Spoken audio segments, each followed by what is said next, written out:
Welcome to the wondrous world of Viveria, a vast and untamed land shaped by ancient magic. Forgotten places hide secrets never meant to be found, guided by dice and brought to life by real unscripted players.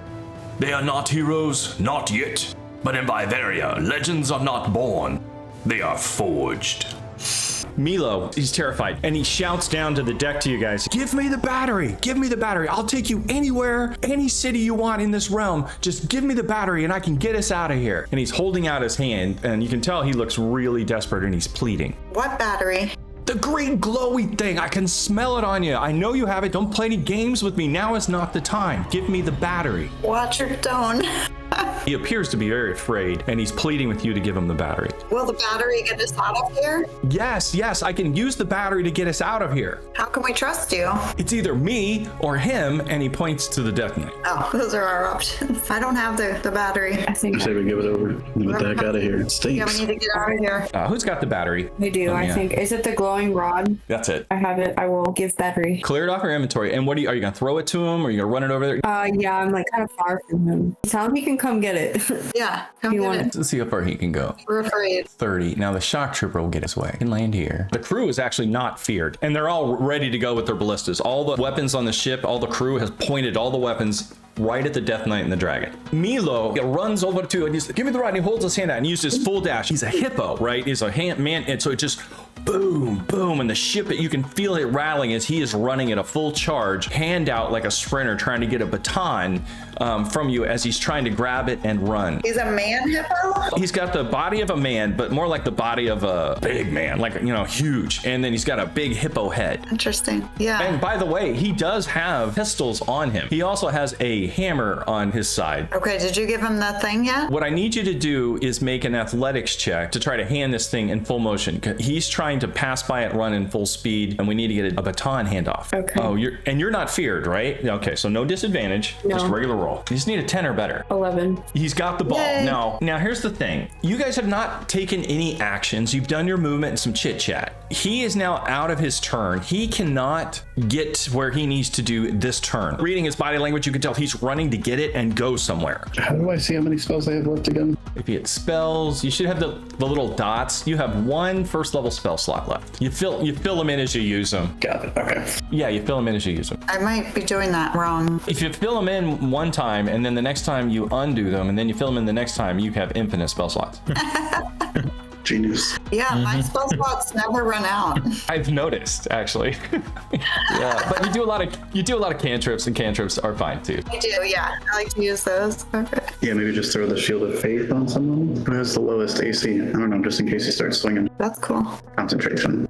It's the shield symbol on the front of your Oh, I sheet. see it. 14. Okay, so what I need to change it? And actually, it already says that you've already got it on there. We never took it off from the last time. So yours is really 12. You've been kind of floating with his buff this whole time. Nice. okay. Thanks for the buff. Yeah, it lasts a long time. Still feared, but I changed it to yellow for concentration. I would like to use, I've never used this before, the illusory script. Okay. Parchment, I'm going to write an illusion for the dragon. The writing appears normal and conveys whatever meaning you intended. And that's what I want. And what do you want it to say? I wanted to say that, Fuck off. no, like an illusion. Like I want it to say, you no longer see the ship, it disappeared, and These aren't the droids you're looking for.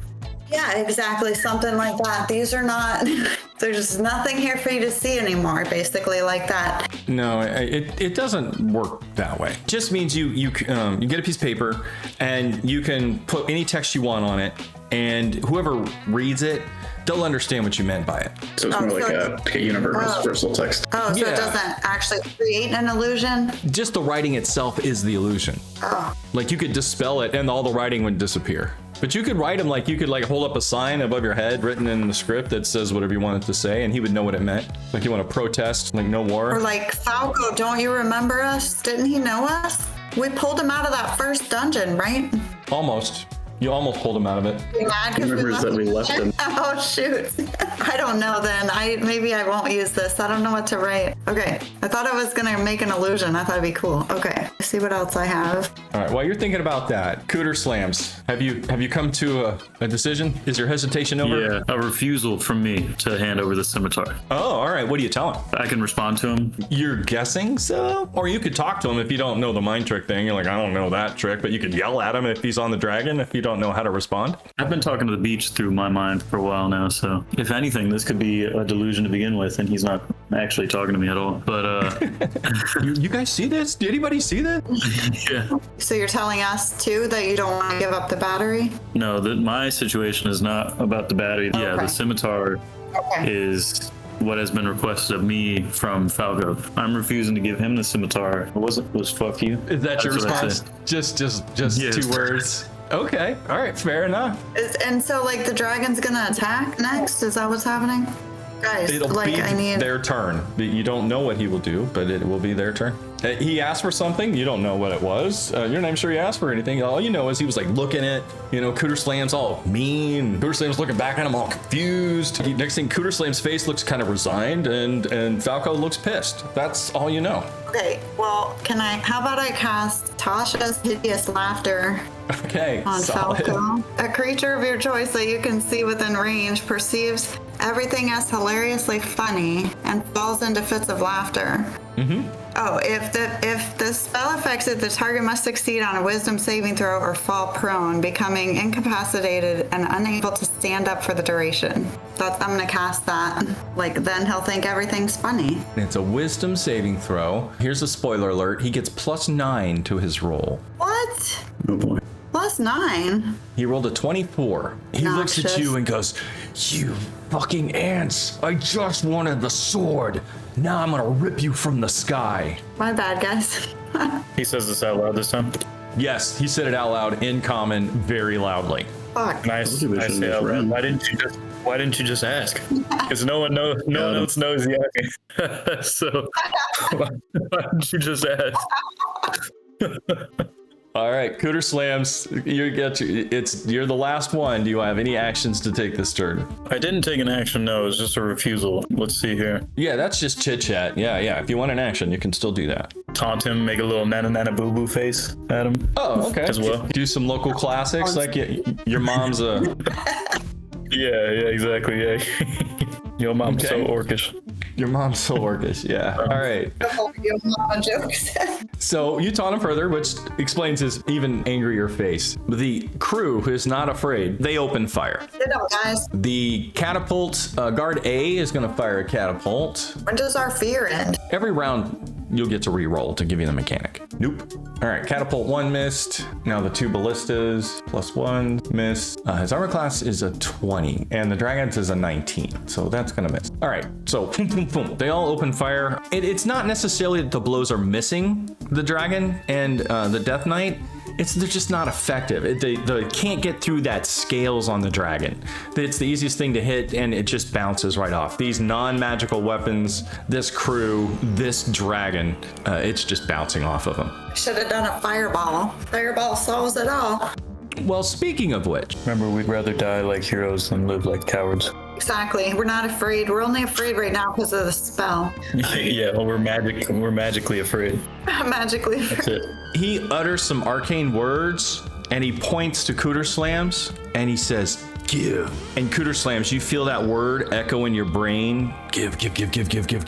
And you feel compelled, commanded no less, to give him that sword, and you feel your feet start to move towards him. I need you to roll a wisdom saving throw. And did you say arcane words or archaic? Arcane. 11. That's not gonna do it. You must follow command on your next turn. So right now you're standing there, but you feel your feet starting to move, and you there's nothing you can do. You're going to give him that sword, and you even understand that there's air between you and him, and you still haven't figured that out, but you feel like you must give him that sword. Okay. Everyone who isn't feared to make another wisdom check against fear, this time from the dragon. The dragon flaps its wings and lets off a horrible roar, and another wave of fear goes over everyone on the ship, including the crew, who I'll have to roll for. Ooh, the crew is now broken. They are all afraid. Okay, I have to make the wisdom check again. Yeah. You said? Or are you going to be frightened? Need a 19 or better. Oh, 20. Oh, There it is again. clutch. Nice. Okay. So you watch Pickle Sponge as everyone on the ship except you is now shook with fear from the combination of the Death Knight's fear aura and the dragon's fear aura. Everyone on the ship is now completely broken. And you are just standing there in the chaos. Again, it's probably just so much chaos for a pig farmer. You're just numb. But what you aren't is afraid. I ain't scared of no dragon. Not afraid. Perilous. Nice. It is now your turns. It's my turn now. Anybody on your team, you guys can choose your how you want to handle this. We're going to go loose initiative order here. I would like to toss the scimitar off of the ship. Okay. Off with you. Off with you. Good luck. Go ahead and find it in the ocean. Good luck, brother. Get that thing away from me. So just delete it off your sheet. Okay. The whole team just watches it flailing through the air. Like silently. Yeah, silent. This ancient scimitar pulled out of a crypt next to a dead paladin who had been guarding it for thousands of years. He just chucked it off the side of his ship. It's like one of those perceived slow-mo, you know, it feels slower than normal, like flailing through the air. As soon as you throw it, the dragon and the Death Knight immediately break off and dive straight down after the scimitar that's flipping end over end down through the sky. And fear lifts from the group just in a half a breath. All the fear just goes, whoa. And everybody looks around, some of them with a little bit of poop in their pants, just, what the fuck was that? You see Milo. Milo, get this shit out of here. He's still running full speed down below the ship. Get that battery in and get us out of here before they come back up. Does anybody want to follow him? Yeah, count me in. I want to get out of here. Yeah, where's he going? He runs into the room, and in the center of the room, floating above the floor, there's a chair. Basically, a floating squid-like creature. It's about the size of a Labrador that has these stalks coming off of it in several different directions. And it just kind of squeaks as the captain runs in at full speed. God damn it, get us out of here fast! And he holds the green vial in his hand, and he grabs the sidearm of the chair, and he lifts up a panel, and you can see there's like a place where different slots, like this battery that he claims in his hand would fit, and they're all empty. And he grabs that one and he slams it in one of the open spots, slams down the cover. He whips around and goes, a deal's a deal. I'll take you to any city in the realm. Where do we want to go, guys? And there is an octopus manning it? Yes. Okay. Where you guys want to go? I'm trying to remember the cities of this realm Oh here. yeah, near that. Boulder's Gate. I know you don't know the names of the cities and all that in this map. So the only way you'll be able to answer that is you're going to have to figure out where do you want to go, and I'll tell you like the name of the city or the place that would match that. Now we have Nerdad. Thetford is a kingdom, not a city, yes? Correct. There's probably many cities in Thetford. We went to a town named Gegzel. That was where we crafted water skins and everything, and then the Minotaur came. There was a point where we talked to some people about the royal wedding, Yeah. and it has not happened yet. They were still missing, right? Last we knew, the bride or the groom was missing. Yes. Oh, so here we go. I ask a dragonborn bard about the wedding, and he tells me about the prince being missing, the princess being locked in the castle, and the kingdoms blaming each other. Not a lot of info there. Sorry, I don't know why the way you said it was great. Yeah, that was funny. Well, the prince is missing, the princess is locked. Everything's fucked. Let's just. Is there a random button? Can we hit like a shuffle button on the city? He could just dump you wherever the closest, if that's what you want. All I know, I'm friendly at ports and stuff. Maybe a good place with a well-known brothel or something. Milo, any suggestions? I really could just dump you at the nearest town and we could get this done really quickly, or we can, if there's someplace you want to go.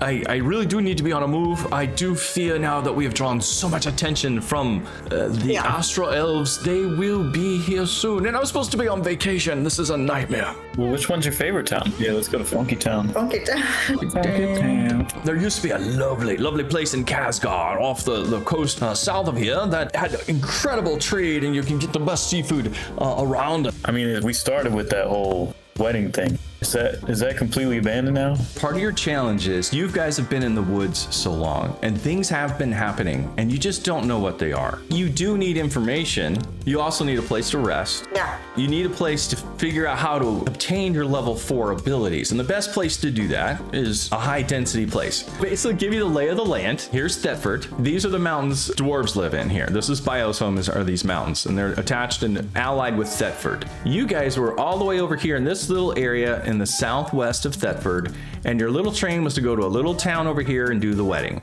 And all hell broke loose right about the midline. And these mountains are where I was like trapped in the mines too? No, that is in Cog. In this mountain set over here is the Minotaur Mines Mountain and the Minotaur City. There's a whole civilization of Minotaurs that do slaving for their primary business, and you were one of those primary business. Yeah. Yeah, you actually escaped from here and worked your way up. Khazgar is down here. Oh. As he asked this question, Cooter Slams, give me a wisdom check. 14.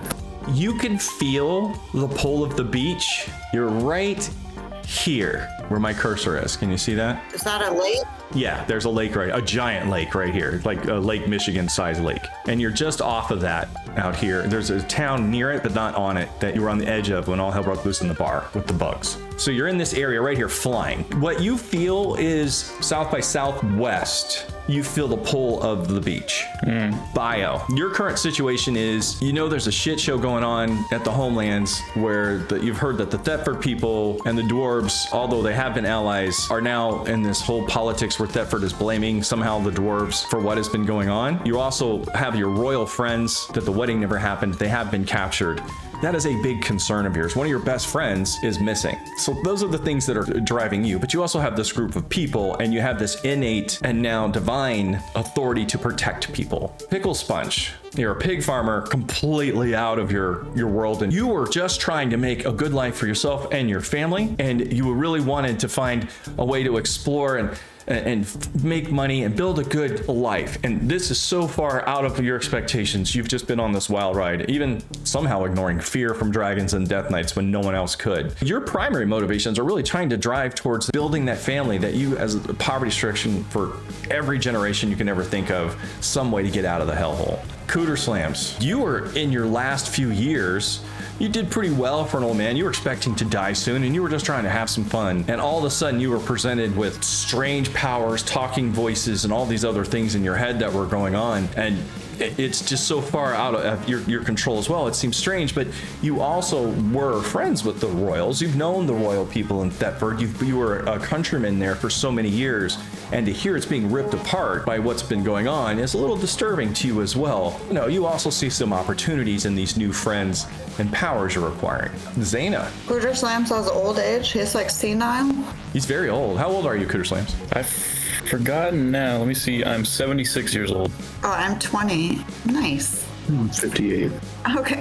Zaina, you of course I think you're the one that have people left in the mines with Yeah. the minnows. So you have that problem going on. You've been trying to find a way to get even with them ever since if you couldn't rescue, you were at least wanting to get even. I told you about my backstory for your character. Who wants to go first and tell me theirs? Me? I was getting pointed at. I mean, we've been through a lot. I feel like I can trust the party to a certain extent. Now maybe I'll open up a little bit. I'm currently having a secret affair with the princess of the royal marriage. I thought we were in a homosexual relationship. Well, we are, but I thought you were gay. hold on, Pickle Sponge. How could you? Let me explain. So I have been sneaking away to have secret encounters day and night. As a 4th generation baker, the attention of the nobility is a very unexpected and welcome turn of fate. However, I have recently noticed the princess conducting suspicious activities with one of the high priest's assistants and begun to wonder if there's more than religious administration sparking all the recent trips to the church. During a curiously misty night, and the wind began eddying around me in torrents. And the beach came out and he was like, "Hex be thy blade, man," and Well, yeah, he wanted you to be his teeth and claws. That's right. Yeah, that's right. Yeah, that's my backstory. And the cat's out of the bag. All right.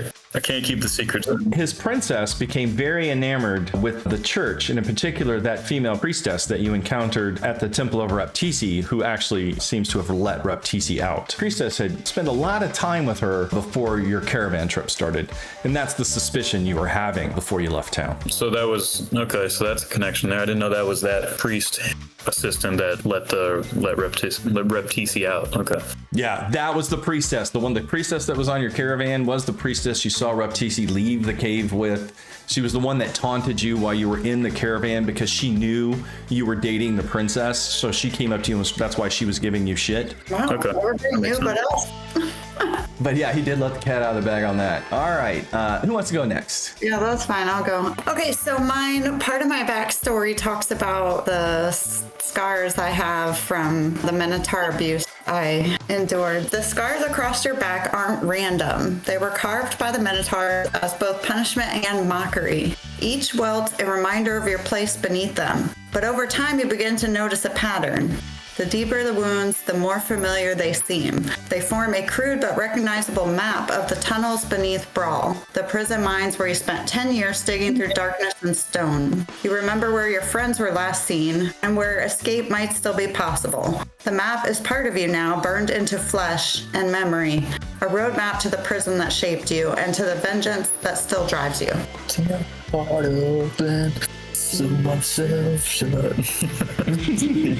Stars remind us past is real. Damn, that was good. That's good. Yeah, you worked in some extra backstory and a hidden underneath layer of, I know exactly where everything is in that Minnow jail placey thingy if I ever go You like back. that? I put that right into.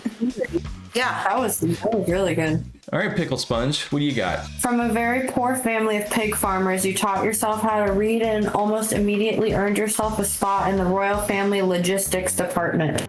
Compared to pig farming, it is a dream vocation with clean working conditions, royal surroundings, and splendid meals. You were assigned to the Holy Royal Caravan to audit the supplies used so you could reorder in Nerdod for the trip home and grab some additional rare supplies for the palace.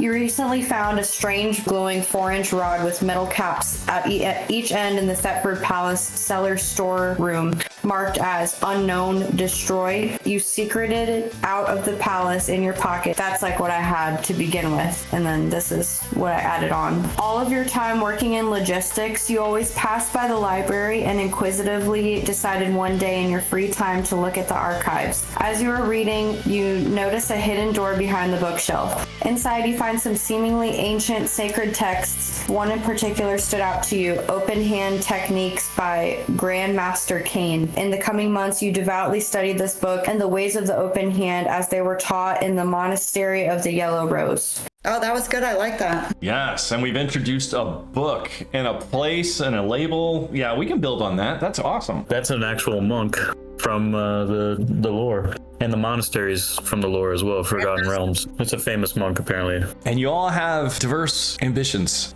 I think I'm gonna have to shut up, and you guys are gonna have to, in character, sort this out. Listen, I know you've heard a lot about voices from me for a while, but there's one I really like. He's a good Favorite dude. voice? He's my favorite of the voices. Yeah. that got me good, but yeah, he's my favorite voice out of all of them, and he makes sense, and I feel like he's on our side, and he's saying to head south by southwest, but I'm willing to go other directions as well. Well, and I want to get back to save my friends in the mines, but I don't think I have enough power or abilities to do that yet, so I am okay going to a different location, maybe somewhere we can rest and get food. I think we all need to get somewhere to rest and regroup. Maybe, not sure if that's able to be attained at the place you want to go, Gooder's is it? Well, regardless, we're going to a town according to old Hippo Head over here.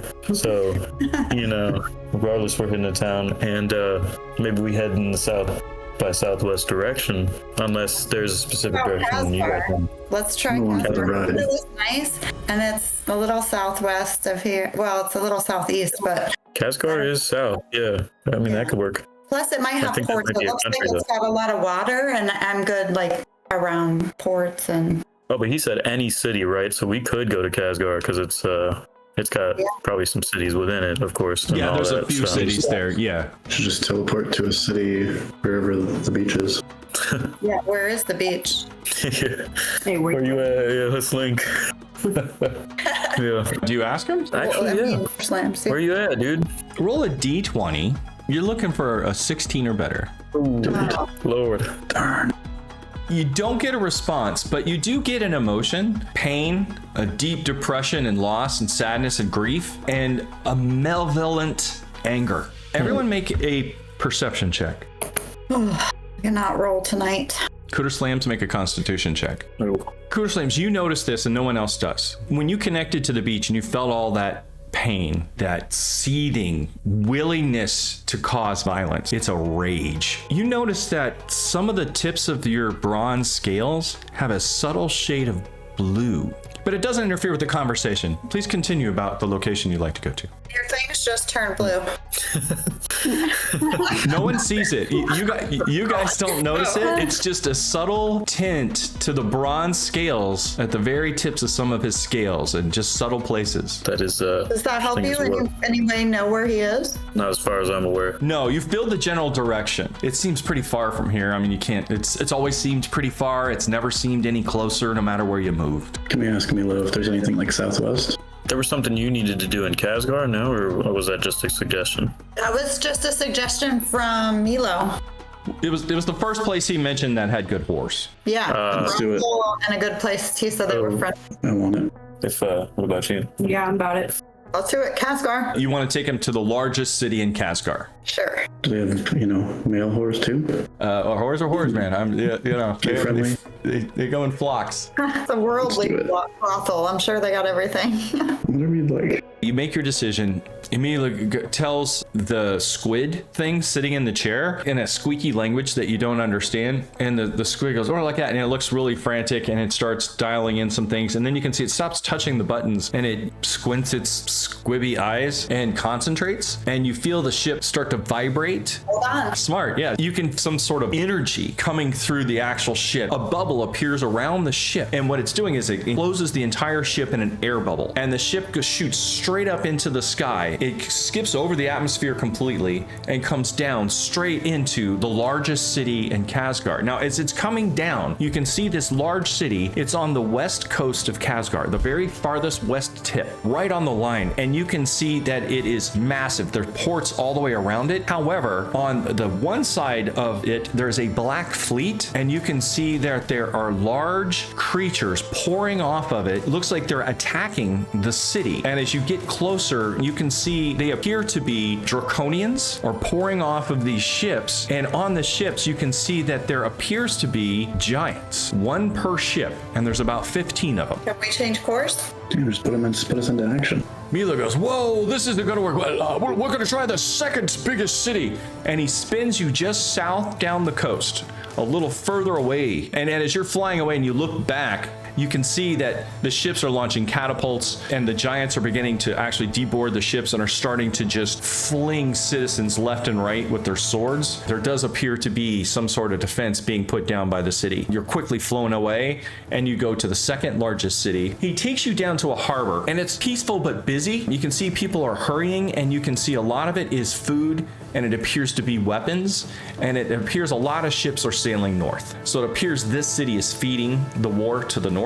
He actually settles the ship in the water outside and he moves the ship in along into the bay. He pulls up to the dock in the boarding area. As promised, you're here. I have things to attend to in town as well. Very good luck to you and I hope to see you again very soon. And he offers this giant, fat, meaty hands to each of you as it looks like he's ready to depart the ship. Oh, thanks, Milo, for the ride. Quite the adventure. Thank you. If we need another quick ride, though, can we contact you? How do we get a hold of you?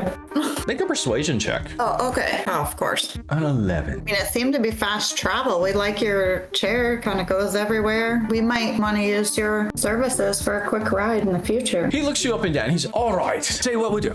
And he pulls out from his jacket pocket, his military jacket pocket with his ribbons on it. He pulls it up and he hands you a boatman's whistle. It's brass. It's only about 3 inches long. You know, it's have to go. If you get a fix, you can call me up with the battery in place. I can finally travel the places I haven't been able to reach yet. Thank you. Whistle you in the future. And I will whistle you in the future as well. And he grabs a big brimmed hat with a feather in it and sticks it on his giant meaty head and tips it down. It looks like he's trying to cover his hippo head, but it fails completely because his head it's a hippo. He gives everybody a wink and he just storms down while the rest of his crew are busy. And it looks like they're unloading empty crates to the dock. And it looks like he's going in to buy some stuff. Now, you're at a dock front in a very large unknown city. That worked out. That was nice. Yeah. What a guy. And some food and a rest. Let's get off the ship. You guys head down the gangplank of the ship. Crew, they're all looking at you, kind of like people in a foxhole. Jeez, man, that was crazy with the dragon, right? You guys were leaving. They're like, oh, I never thought I'd see that. You hear they're all just talking about it. They've seen a lot in their days with the captain, but they've never seen anything that crazy. Immediately as you get off the boat, you start seeing there's people milling about. There isn't a lot of people pouring in from the war from other places or anything. You don't see a lot of beggars, but you do see there are a lot of merchants milling about that are trying to sell their wares. You can right off the bat, you do see there's street carts with meat and vegetables and unknown things hanging from ropes over fire. You don't really know, but you do get hit with that smell. There's horses pulling things, so there's manure piling up here and there as everybody's moving things. And the city has large walls all over the place, and you can feel like you're at the back of a wharf section that's just busy with these people. But if you walk up on the main road, you can get in towards the main city. However, as you get to the bottom, standing there, full plate armor, a shield on her back, and a clear emblem on the center of her plate mail of the Fist of Helm, and she stands there and says, Bio, we've been waiting for you. Oh, Bio, you got a welcoming committee. I'm just gonna grab something because wherever I go, people are afraid of me. They don't even say anything if I just grab something to eat. There's some slightly less than average, looks like a chicken-like substance on sticks, but you are starving and it smells good and it's cheap. They only want like 4 copper. Okay, so I like for one? 1 serving, yeah. Okay, I'm gonna pay for 1 serving, but grab like 3. All right, let me check exactly how your background really works. Check it. Miss Sticky Check it. Fingers. Yeah, it says when you get away with minor criminal offenses such as refusing to pay for food at a tavern or breaking down doors of a local shop. Damn. It does. No, it is part of her background. Yeah. Well, all right, here's the thing. Let me see if this town, they know you, all right? You haven't been everywhere in the world, but this is a port town, so we'll see if your reputation precedes you. My background says no matter where you go, people are afraid of you. Due to your reputation. That's a little overpowering to some degrees. Right, okay. I'm just asking you to make persuasion or performance. Either way. I'm going with performance. Yeah, but it wasn't good anyway. So you presented piety, but it looks like she might have seen some other of your types before, and she's like, oh no, I'm sorry. I'd appreciate it if you paid for those other ones. Okay, fine. I'll just pay for 4. How much is it? It's 2 silver. 2 silver. I'm taking it out of my inventory right now. And then I give everybody chicken on a stick. Oh, thanks. Thank you. Okay, yeah. I gave Sir Antonius a piece of mine. Yeah, he wolfs that right down. Titsworth. Where's Titsworth? What's going on with Titsworth? Oh, Yeah, where something is happened. He's in a whole nother fucking country now. Oh, he's still with the bear? Yeah, he's still, well, it's a Umberhold. He is currently in a very dark place that the Umber Hulk has dug to, and it appears to like he dug into like Viveria that opens up into some other systems. The adolescent Umber Hulk is just asleep, and he's just holding Titsworth like a teddy bear. He's just along for the ride. What is hard? That's good. Okay, well, at least we got an update on him. I know he's safe. Yeah. You know, I'm sure he's in good hands. Well, you know, you can summon him back anytime you want, right? Do you know the mechanics of that? Yeah, I know, but this is like a little side sitcom. You're right. You don't have to. I just wanted to make sure you were aware. We don't know what's going to happen. I mean, he's like maybe the only thing saving that Umber Hulk now because he has the teddy bear. Yeah, what if, he's relying on his buddy now. It's his comfort animal. His support Titsworth. The female knight leads you down the road and says, Helm told us you would arrive here. It is good to see you. It appears you have some work to do. She takes you through the town, right down the main street. One of the first things you notice right away in the town is that it seems very calm and peaceful, but then you realize that at every like fifth corner or so, staring straight into space at the corner, looking at everyone around themselves, are Vindicators. They are these paladins with these maces that, and you can feel it as soon as you walk near them, that all the magic drains out of you. You can feel that connection drop immediately. And then as you pass away from them, and it's just every few blocks, and they're vigilantly watching the entire city. Zaina, make a deception or stealth check. Okay, I'm doing stealth. Okay. My die are broken tonight. As you approach the Temple of Helm, a massive, giant marble, columns all over around. Think like the United States Capitol building, but more religious. It is huge. As you walk up towards it, you can see the guards in bio. They give you these salutes, and you can see they welcome you inside. The Vindicator at the bottom of the stairs stops you, Zaina, puts her hand out, and says, I have some questions for you. And that's where we're going to end our session for tonight. I don't know what your questions are. We'll talk later. That was It's a good session. Okay. All right, we'll leave it there. Very eventful one. Yeah, that Very was wild. intense one. That was cool. I did not know how that dragon encounter was going to go. I got to say, throwing the sword off the ship was a survival move. Clutch or a total nightmare in the future. We look for the short term. I think that was a good save though, and we got a ride. Plus we have another free ride at some point. Yeah, you have impressed Milo for some reason. I know. I thought that worked out nice. That was crazy back there.